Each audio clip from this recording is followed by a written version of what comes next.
historii ludzkiej wyobraźni zawsze było miejsce na innych. Od duchów po bogów, od demonów po obcych. Od zawsze próbujemy nazwać to, co nieznane. W XX wieku, wraz z eksplozją technologii i początkiem ery kosmicznej, pojawił się nowy kandydat na nośnika tajemnicy – UFO. Niezidentyfikowane obiekty latające stały się ikoną popkultury, tematem debat naukowych, źródłem paranoi i inspiracji dla całych pokoleń marzycieli. Ale gdzieś pod warstwą baniek spekulacji i śmiechu z teorii spiskowych kryje się pytanie, które nie daje spokoju. Jeśli te obiekty naprawdę istnieją, czym są? A może kim są? Przez dekady dominował obraz UFO jako pojazdów obcych cywilizacji. Istot z odległych planet, które odwiedzają nas z powodów znanych tylko sobie. Ale od pewnego czasu w cieniu tych spekulacji rośnie alternatywna hipoteza, bardziej niepokojąca, a jednocześnie dziwnie intymna. Mówi ona, że może to nie są obcy, może to jesteśmy my z przyszłości. Brzmi to trochę jak fabuła science fiction, ale w rzeczywistości jest to poważna propozycja badawcza, znana jako hipoteza antropotemporalna. Zakłada, że obserwowane przez nas zjawiska, tajemnicze światła, manewrujące obiekty, humanoidalne postacie to manifestacje ludzkości z bardzo odległej przyszłości, odwiedzającej nas z powodów, których możemy się jedynie domyślać. Może badają własną przeszłość, a może starają się ją naprawić.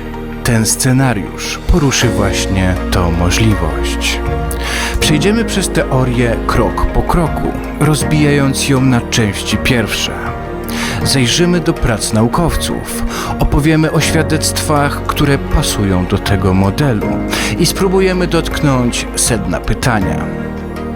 Co by to dla nas znaczyło, gdyby ci, których bierzemy za przybyszów z kosmosu, byli tylko późniejszą wersją nas samych? Bo jeśli oni już tu są, co to mówi o nas i o tym, co nas czeka?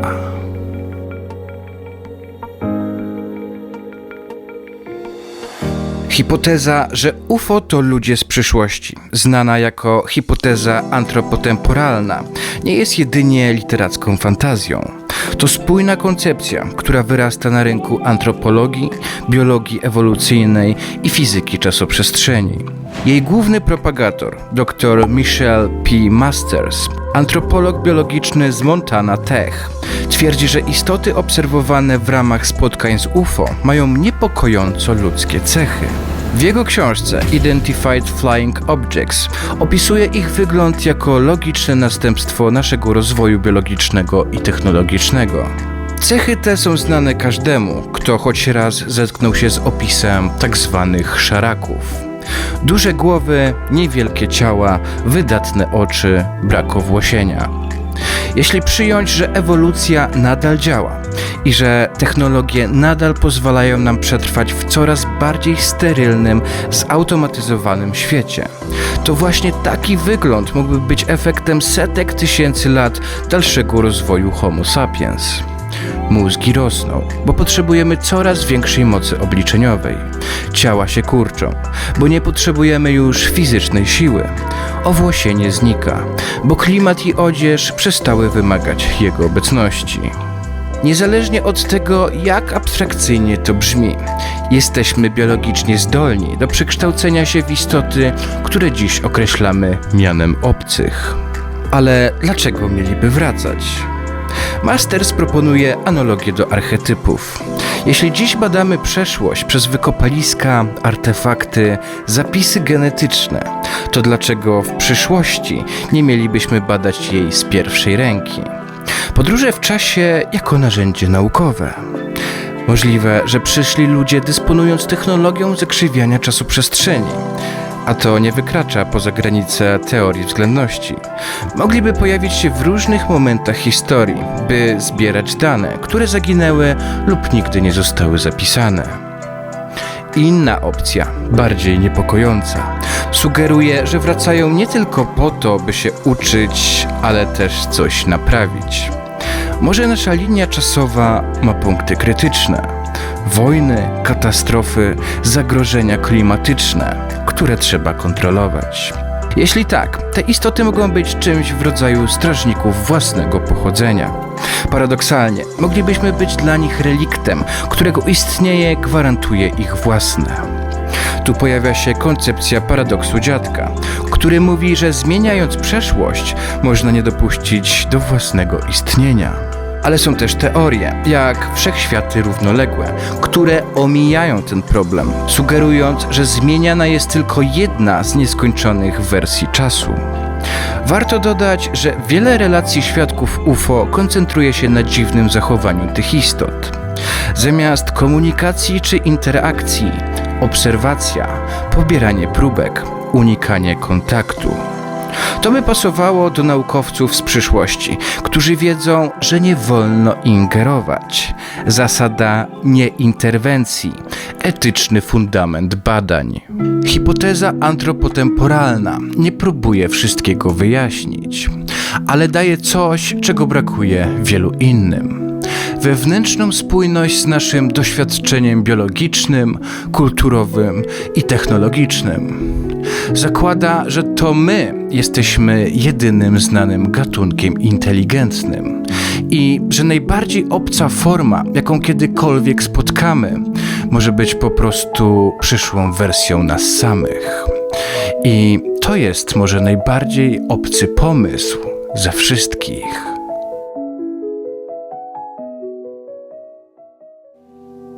Jeśli przyjmiemy hipotezę, że UFO to podróżnicy w czasie, ludzie z przyszłości, to nie możemy już patrzeć na znane przypadki obserwacji w ten sam sposób. Wiele z nich nabiera nowego sensu. Zaczynamy dostrzegać wzory, które wcześniej wydawały się chaotyczne. Dziwne szczegóły, które nie pasowały do narracji o kosmitach, mogą w rzeczywistości być dowodami na działanie technologii temporalnej. Oto świat pełen chronodysonansów, zjawisk wskazujących, że czas nie zawsze płynie tak, jak nam się wydaje.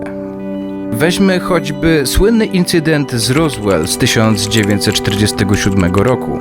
Przez dziesięciolecia interpretowany jako katastrofa statku obcych. Ale co, jeśli to nie obcy się rozbili, tylko ludzie z przyszłości? Statek badawczy wysłany w przeszłość, który uległ awarii. Jeśli spojrzymy na rzekome szczątki, opisywane jako dziwne metalowe folie i ciała niepodobne do niczego ziemskiego, możemy pomyśleć, że chodzi o zaawansowaną technologię, niekoniecznie pozaziemską, ale przyszłą. Taką, którą nie pasuje do naszych czasów, ale może będzie codziennością za 1000 lat. Często relacje świadków wspominają o zatrzymaniu czasu. Ludzie opisują, jakby świat zamarł. Dźwięk ucichł, ptaki przestały śpiewać. Może nie jest to efekt psychiczny, ale fizyczny. Lokalne zakrzywienia czasu, potrzebne do bezpiecznego przemieszczania się między epokami. Jeśli ktoś posiada technologię manipulowania czasoprzestrzenią, to zdolność do zamrażania otoczenia może być jej naturalnym skutkiem ubocznym. Inny element – brak śladów. Obiekty pojawiają się i znikają. Nie zostawiają spalonej trawy, odcisków nóg, zakłóceń magnetycznych. To także może być wynikiem użycia napędu temporalnego. Nie lecą przez atmosferę jak samoloty, lecz wchodzą w naszą rzeczywistość z innego punktu czasowego. Takie wejście mogłoby nie wymagać przemieszczania się w przestrzeni w klasycznym sensie. Po prostu nagle są, a potem nagle ich nie ma. Warto też wspomnieć o zjawisku missing time, czyli przypadkach, w których świadkowie spotkań z UFO twierdzą, że minęło tylko kilka minut, podczas gdy zegarki pokazują godziny. Tradycyjnie interpretowane jako efekt traumy lub psychologicznej blokady, może w rzeczywistości wskazywać na rozszczelnianie percepcji czasu, wywołane obecnością technologii, która go zakrzywia. Może to także tłumaczyć dziwne sny, wspomnienia i przebłyski, efekty uboczne kontaktu z czasem, który nie płynie liniowo. Są też relacje, które wyraźnie łączą się z przyszłością. Świadkowie twierdzą, że podczas kontaktu widzieli futurystyczne miasta, technologie, które nie istnieją, czy nawet słyszeli języki przypominające zniekształcony angielski. Pojawiają się też opisy, w których obcy pokazują ludziom obrazy z przyszłości. Katastrofy, wojny, zmiany klimatu. Może to nie ostrzeżenia od kosmitów, ale raporty od ludzi, którzy już wiedzą, co się stanie. Są wreszcie doniesienia o tym, że niektóre z tych istot wydają się zdziwione. Jakby same były zaskoczone tym, co zastają. To interesujące, bo przeczy idei perfekcyjnie zaplanowanej misji z przyszłości. Może podróż w czasie nie daje dostępu do pełnej wiedzy o przeszłości. Może jest to bardziej eksperyment niż rekonstrukcja. I może to my jesteśmy tym eksperymentem. Im głębiej się przyglądamy, tym bardziej zaczynamy widzieć, że te anomalie nie są przypadkowe. Tworzą wzór, który pasuje do idei odwiedzin z przyszłości. Ale to prowadzi do jeszcze głębszych pytań. Jeśli oni już tu są, to znaczy, że podróże w czasie są możliwe. A jeśli są możliwe, to dlaczego tylko obserwują? Jeśli zaakceptujemy choćby na chwilę, że to możliwe, że te istoty, które określamy mianem obcych, są tak naprawdę ludźmi z przyszłości, to zmienia wszystko. Nie tylko sposób, w jaki patrzymy na zjawisko UFO, ale przede wszystkim, jak patrzymy na siebie. Przestajemy być obserwatorami rzeczywistości. Stajemy się jej epicentrum, jednocześnie przeszłością i przyszłością, punktem styku czasu i świadomości. Bo jeśli to prawda, to znaczy, że czas nie jest liniowy, że przyszłość już istnieje, tak samo realnie jak teraźniejszość. To jedna z kluczowych implikacji tej hipotezy. W fizyce istnieje pojęcie blokowego wszechświata, w którym czas jest jak mapa. Wszystkie chwile istnieją jednocześnie, ale my doświadczamy ich jako sekwencji. W takim modelu możliwa jest komunikacja między momentami. Możliwe jest przechodzenie między teraz a kiedyś.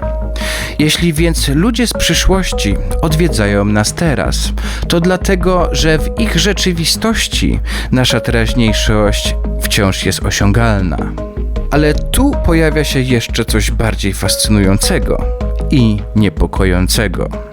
Jeśli przyszłość już istnieje, to czy jest ustalona? Czy nasze wybory coś zmieniają? A może jesteśmy tylko odtwarzanym zapisem? Jeśli istoty z przyszłości ingerują w przeszłość, to może nie po to, by ją zmienić, ale by wzmocnić jej ciągłość.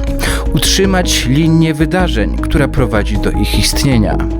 Innymi słowy, jesteśmy dla nich nie tylko przodkami, jesteśmy warunkiem ich realności. W tym miejscu pojawia się pytanie o odpowiedzialność. Jeśli oni nas obserwują, to może dlatego, że jesteśmy na etapie krytycznym. Może nie ufają, że przetrwamy bez interwencji. Może nasza epoka, XXI wiek, to punkt zwrotny. Technologia, broń, klimat, AI. To wszystko może stanowić zagrożenie nie tylko dla nas, ale też dla nich. W takim ujęciu kontakt z nami nie jest ciekawostką. To egzystencjonalna konieczność. A jeśli tak, czy już ingerują? Czy już wpływają na wydarzenia? I jak to robią? Ale są też głębsze, bardziej filozoficzne konsekwencje. Jeśli spotykamy własną przyszłość, to znaczy, że granica między ja a inni się zaciera. Może obecność to tylko wynik różnicy czasowej. Może jedynym powodem, dla którego te istoty wydają się tak inne, to jest to, że noszą nasze DNA, ale przekształcone przez wieki. Jest też pytanie o świadomość. Jeśli ewolucja ludzkości prowadzi do takiego poziomu zaawansowania, że możliwe są podróże w czasie, to co z naszą tożsamością? Czy nadal jesteśmy jednostkami? a może już czymś zbiorowym. Może te istoty to nie są ludzie w naszym rozumieniu, ale zbiory umysłów połączone technologią, działającą jak jeden organizm. Jeśli tak, to może ich milczenie nie jest brakiem komunikacji, tylko jej formą, której jeszcze nie rozumiemy. Wreszcie, konsekwencje etyczne. Jeśli kiedyś będziemy mogli podróżować w czasie, to czy mamy takie prawo? Czy oglądanie przeszłości nie jest formą inwazji? A co jeśli niektóre epoki będą bardziej interesujące niż inne? Czy nie doprowadzi to do turystyki temporalnej? Jak ochronić historię przed nadużyciem? I czy nie jesteśmy już teraz przedmiotem takiego nadużycia? Ta hipoteza stawia pytania, których wcześniej nie odważyliśmy się zadać. O naszą przyszłość, nasze miejsce w kosmosie, naszą tożsamość jako gatunku. Może największym krokiem naprzód nie będzie kontakt z obcą cywilizacją, tylko uznanie, że przyszłość już tu jest i że patrzy nam w oczy, czekając, aż ją rozpoznamy.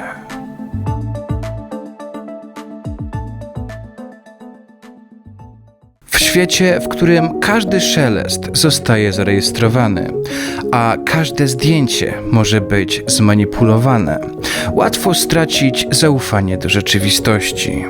UFO to zjawisko, które zawsze balansowało na granicy tego, co można udowodnić, a tego, co tylko się przeczuwa. Ale jeśli spojrzeć na nie z perspektywy czasu, dosłownie, wszystko zaczyna się układać w inną opowieść. Nie o inwazji z kosmosu, lecz o cichym powrocie do domu. To, że oni mogą być nami, to więcej niż teoria. To lustro, które odwraca nasze spojrzenie. Już nie patrzymy w górę z pytaniem, kto tam jest, tylko do wewnątrz z pytaniem, kim się staniemy. Jeśli są tu dziś, to znaczy, że przetrwaliśmy, że przyszłość istnieje, ale też, że jesteśmy obserwowani. Może nie dla kontroli, może nie dla ostrzeżenia, może po prostu z ciekawości. Takiej samej, jaka każe nam grzebać w ziemi, badać DNA neandertalczyków, rekonstruować przeszłość, której nigdy nie przeżyliśmy. Może właśnie to jest najbardziej ludzkie. Potrzeba zrozumienia siebie przez inne czasy. Możliwe, że nigdy nie otrzymamy jednoznacznego dowodu, żadnej konferencji prasowej, żadnego pierwszego kontaktu. Jeśli to my, z przyszłości, to pewnie wiemy, że nie możemy z nami rozmawiać, że każde słowo mogłoby złamać równowagę rzeczy, a może już ze sobą rozmawiamy, ale w sposób, którego jeszcze nie potrafimy zdekodować. W gruncie rzeczy, ta hipoteza nie jest o UFO, jest o nas. O tym, jak bardzo jesteśmy dziwnym gatunkiem. Jednocześnie zapatrzonym w przyszłość i zamkniętym w teraźniejszości. O tym, że możliwie największą zagadką wszechświata nie są obce cywilizacje, lecz nasza własna droga przez czas. I że gdzieś na jej końcu, albo początku, już stoimy, patrząc na siebie z innej epoki. Bo może najtrudniejsze do zrozumienia nie jest to, że oni nas odwiedzają. Może najtrudniejsze jest to, że zawsze tu byli. I że pytanie nie brzmi już, czy jesteśmy sami, tylko czy kiedykolwiek byliśmy inni.